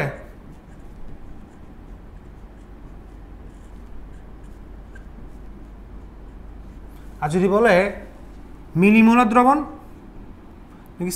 আচ্ছা মিলিমোলার লিখো, সমস্যা নেই। মিলিমোলার আরটা হচ্ছে সেন্টিমোলার। মিলিমোলার দ্রবণ বললে 0.0 কত হবে? 0.1। আর সেন্টিমোলার বললে 0.01 লিখে দেবো। সেন্টিমোলার হচ্ছে 0.01, ঠিক আছে। আচ্ছা এগুলো কি? এগুলো এখন সামনে আসবে এই পড়াগুলা।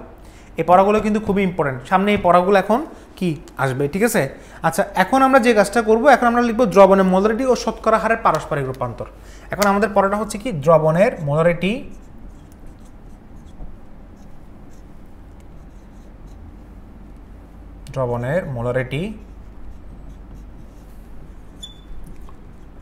ও শতকরা হারের পারস্পরিক রূপান্তর।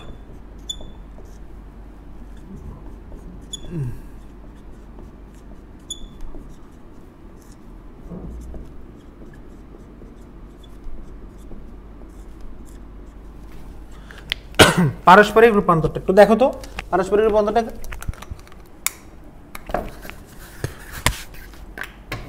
দ্রবণের মোলারিটি ও শতকরা হারের পারস্পরিক রূপান্তরটা একটু দেখো। ওয়াও, যত তাড়াতাড়ি করতে চাই তত কি হবে, দেরি হবে। এটাই নিয়ম, জগতের নিয়ম হচ্ছে যত তাড়াতাড়ি করবেন তত লেট হবে। আচ্ছা এটা কি, এটা কি আসলে, এটা কি? প্রথম প্রশ্ন এটা কি আসলে, এটা কি? শতকরা হারের পারস্পরিক রূপান্তর বলতে কি বোঝানো হচ্ছে? খেয়াল করে দেখো, পারস্পরিক রূপান্তরটা হচ্ছে এরকম যে মোলারিটিকে কি দ্বারা প্রকাশ করে? এস। এস ইকুয়াল একটা সূত্র আছে, এটা হচ্ছে percent into 10 divide by M. অর্থাৎ যখন পার্সেন্টেজ যখন দেওয়া থাকবে তখন আপনি মানে মোলারিটিতে কীভাবে আসবেন, আর মোলারিটি দেওয়া থাকলে তখন পার্সেন্টেজে কীভাবে আসবেন। স্যার কিছুই বুঝে নেই, বুঝবে করতে এখন পড়াইতে নেই। অর্থাৎ এস ইকুয়াল পার্সেন্ট ইন্টু 10, অর্থাৎ S into M divided by 10 equal to কী হবে? পার্সেন্ট হবে। কীভাবে এটা আসলে, এই সূত্রটা কীভাবে আসছে একটু দেখি তো। প্রথম কথা হচ্ছে আমাকে বলো 1000 ml দ্রবণে, একটা কি নিয়ম করি, 1000 ml দ্রবণে, আচ্ছা এটা টাইপ কত হবে? টাইপ 6 লিখতে পারে। 1000 ml দ্রবণে দ্রবীভূত দ্রবের পরিমাণ হবে, 1000 ml দ্রবণে দ্রবীভূত দ্রবের পরিমাণ ইকুয়াল টু কত হবে বলো? পরিমাণ মানে কি? ডব্লিউ না? ডব্লিউ ইকুয়াল টু কি? CmV divided by 1000। স্যার এটা করতে আসছে মনে আছে? S equal to W 1000 divide by M B মনে আছে? একটু মানে এই ক্লাসে পড়াইছিলাম, এর আগের ক্লাসে মনে আছে? S equal to W 1000 divide by M B, যেখানে এসকে তুমি কি ভাবতে পারো? সি ভাবতে পারো, সমস্যা নেই। সো এখন ডব্লিউ এর মান কত? CmV ডিভাইড বাই 1000, তাই না? এখন আমাকে বলা 1000 ml এ ভি এর পরিমাণ কত? 1000 না? তো ভি এর পরিমাণ 1000 লিখো। 1000, তাহলে 1000 হলে 1000 কাটাকাটি যাবে না? তো কাটাকাটিটা বোঝাচ্ছি।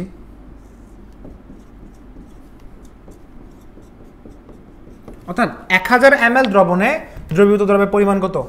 Cm। 1 ml দ্রবণে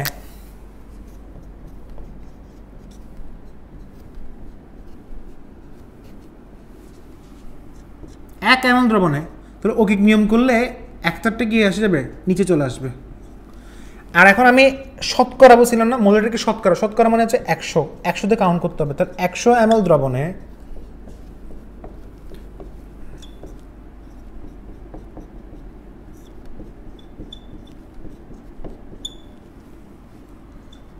আনসার কত আসে? C into m divided by 10, C into m divided by কত আসে? 10 আসে। তাহলে এখান থেকে আমি বুঝতে পারি যে পার্সেন্টেজ ইকুয়াল টু, এই যে পার্সেন্টেজ, এটা 100 ml মানে কি পার্সেন্টেজ না? তাহলে পার্সেন্টেজ ইকুয়াল টু কি বলতে পারি? C into m divided by 10। আর এখান থেকে আমি বলতে পারি যে C equal to percent into 10 divided by m। এখন এটা কত গুরুত্বপূর্ণ সূত্র, তোমার কোনো আইডিয়া আছে? এটা দিয়ে কত হাজার হাজার ম্যাথ আসতে পারে। যেমন এখান থেকে প্রশ্ন আসতে পারে যে বলবে যে কি বলবে বলো, কি বলবে? বলবে হচ্ছে 40% সোডিয়াম হাইড্রোক্সাইড দ্রবণের 40% সোডিয়াম হাইড্রোক্সাইড দ্রবণের মোলারিটি নির্ণয় করতে বলবে। তাহলে আমি কীভাবে মোলারিটি নির্ণয় করব? আমি জানি C ইকুয়াল টু পার্সেন্ট মানে হচ্ছে 40% ইন্টু 10 সূত্র ছিল, আর m হচ্ছে আণবিক ভর। তাহলে আনসার কত আসবে? 10 মোলার। যদিও 10 মোলার কখনো হয় না, এটা অবাস্তব মান, তো আমি পড়াই ফেলছি, ঠিক আছে? সো এই সূত্রটা খুবই ইম্পর্টেন্ট ছিল। তাহলে আমাদের এই সূত্রটা এখন যে কোনো কিছু তোমাকে যদি বলে 2% পটাশিয়াম ডাইক্রোমেটের কি বের করো, মোলারিটি নির্ণয় করো, তাহলে আমি বললাম 2%। তো এখানে পরীক্ষা আসছে কি 2%, আমি এটা মুছে দিব একটু পরে, তাড়াতাড়ি লিখো তো। ধরো 2% K2Cr2O7 দ্রবণের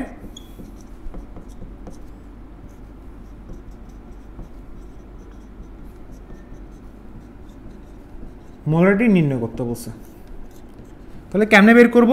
C equal to 2 into 10 divided by 194.2, কারণ পটাশিয়াম ডাইক্রোমেটের আণবিক ভর কত? 194.2। তাহলে যেভাবে আসে সেভাবে বের করে ফেলবা, শেষ। ওকে, আমাদের অনেক পড়া শেষ হয়ে গেছে। এখন আমরা সেম জিনিস আরেকটাভাবে বের করবো, সেটা হচ্ছে কি জানো? PPM করবো এখন। PPM, conversion of molarity into PPM, PPB, PPT। আমাদের এই পড়ার মাধ্যমে অনেক পড়া আমরা শেষ করতে পারবো। কি বললাম দেখো? কনভার্সন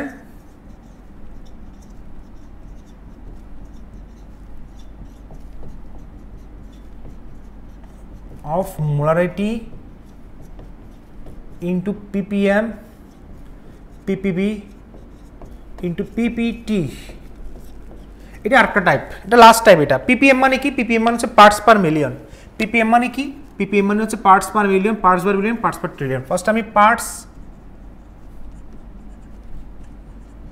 পার মিলিয়ন হিসাব করি। পার্টস পার মিলিয়ন মানে কি? পার্টস পার মিলিয়ন মানে হচ্ছে যে 10⁶ গ্রাম দ্রবণের মধ্যে 10⁶ গ্রাম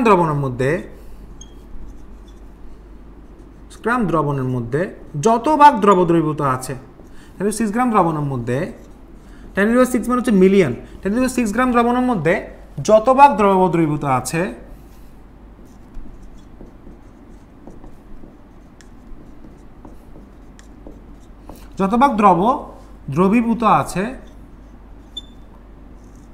তাকে ওই দ্রবণের PPM বলে। তাকে ওই দ্রবণে কি বলে? PPM বলে। আবার বলছি, 10⁶ গ্রাম দ্রবণের মধ্যে যত ভাগ দ্রব দ্রবীভূত আছে তাকে ওই দ্রবণে কি বলে? PPM বলে। 10⁶ গ্রাম দ্রবণের মধ্যে যত ভাগ দ্রব দ্রবীভূত আছে তাকে কি বলে? ওই দ্রবণে কি বলে? PPM বলে। তাহলে দেখো PPM কেমনে সূত্রটা? PPM এর একটা সূত্র আছে, সূত্রটা হচ্ছে খুব ইন্টারেস্টিং একটা সূত্র। সেটা হচ্ছে যে PPM ইকুয়াল টু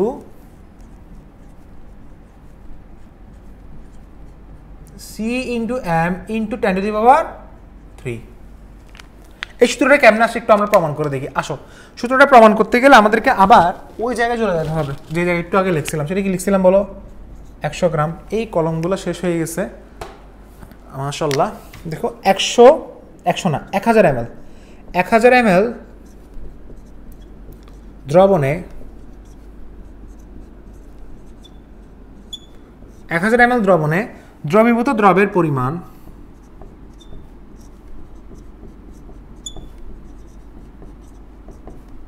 কত ছিল cm ছিল তাই না cm ছিল 1 ml দ্রবণে একটু আগে লিখছিলাম সেটা 1 ml দ্রবণে দ্রবীভূত দ্রবের পরিমাণ কত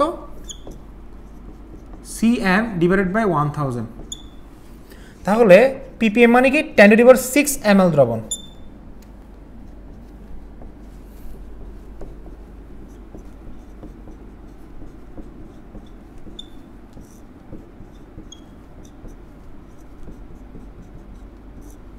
কত আসবে 10⁻³ আসবে তাহলে 10⁻⁶ মানে কি ppm না তাহলে আমি বলতে পারি ppm = c * m sorry ppm = হ্যাঁ ppm = কি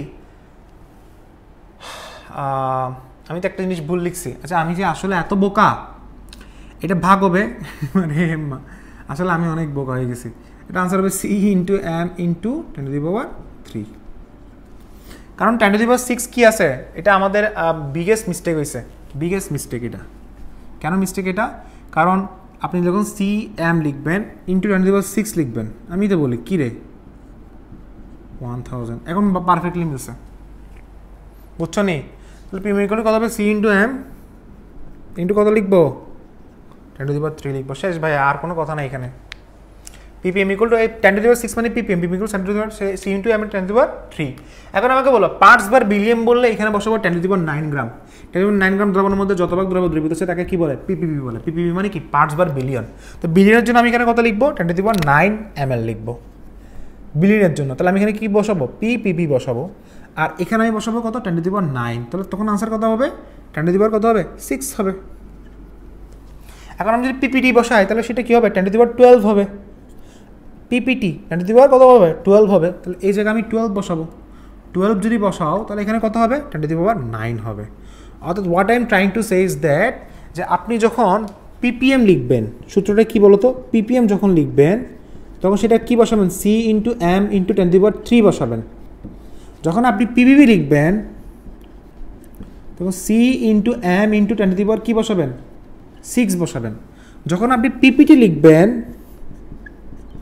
c * m * কি বসাবেন 10⁹ বসাবেন এখানে আমি ডাইরেক্ট আরেকটা সূত্র প্রমাণ করে দেখাচ্ছি সেটা হচ্ছে যে এখান থেকে তুমি একটা কাজ করতে পারো সেটা কি তুমি একটু আগে পড়ছিলা কি পড়ছিলা যে মনে আছে যে c = % * 10 ডিভাইডেড বাই m অর্থাৎ c মানে কি cm না তাহলে cm = কি ছিল % * 10 ছিল না মানে c = % * 10 ডিভাইড বাই m মানে কি cm = % * 10 তাহলে cm = কত % * 10 তাহলে ppm = কি লিখতে পারি % * 10 * 10 * 10⁻³ = % *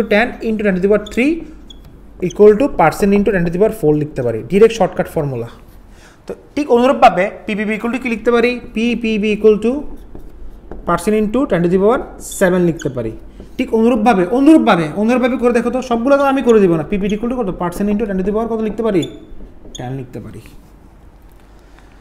আমাদের পড়া আমরা অনেক অংশ এখানে শেষ করে ফেলছি এখন আমাদের যে পড়াগুলো বাকি আছে সেটা হচ্ছে কি আমাদের এখন কিছু ম্যাথ আমি তোমাকে করাবো সেই ম্যাথগুলো এখন তোমাকে করতে হবে যেমন তোমাকে পরীক্ষায় একটা প্রশ্ন আসছে অনেক জায়গায় পরীক্ষা প্রশ্নগুলো আসছে সেটা কি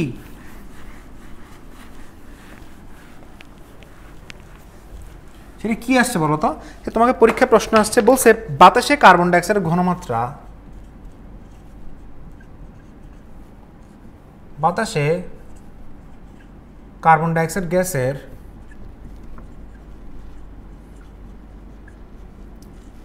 (0.036% হলে ppm এককে তার ঘনমাত্রা নির্ণয় করো ppm এককে তার ঘনমাত্রা নির্ণয় করো তাহলে কিভাবে ঘনমাত্রা নির্ণয় করব দেখো তো আমরা জানি ppm = ডাইরেক্ট ফর্মুলা % * 10⁻⁴ % দেওয়া থাকলে % * 10⁻⁴ মেরে দাও তাহলে 0.036 * 10⁻⁴ কত হবে 10⁻⁴ কত হবে आंसर কত হবে বলো কত হবে 360 ppm 360 কত হবে ppm হবে এটাই আমাদের आंसर বাতাসে কার্বন ডাই অক্সাইড গ্যাসের ঘনমাত্রা যদি এত হয় তাহলে ppm কত হবে 360 ppm মনে থাকবে আর কি ম্যাথ করাবো আচ্ছা ঠিক আছে, ক্যালকুলেটর ছাড়া কীভাবে ম্যাথ করতে হয় আমরা নেক্সট ক্লাসে ওই ডিজিটাল বোর্ডে আলোচনা করব। এখানে আমরা আসলে আর কোনো ম্যাথ না করাই, আমাদের কাজ এখানে শেষ। পিপিএম পিপিটি আমাদের এখানে শেষ করে ফেলছি। তোমরা এখন যতগুলো ম্যাথ আছে সবগুলো তোমরা এখন করতে থাকো, ঠিক আছে? আর আমি তোমাদেরকে ইয়াটা দিয়ে দিছি, আমরা এখন ডিজিটাল বোর্ডে বাকি ম্যাথগুলা করব। ওকে, সবাই ভালো থাকবা, সুস্থ থাকবা, আল্লাহ হাফেজ।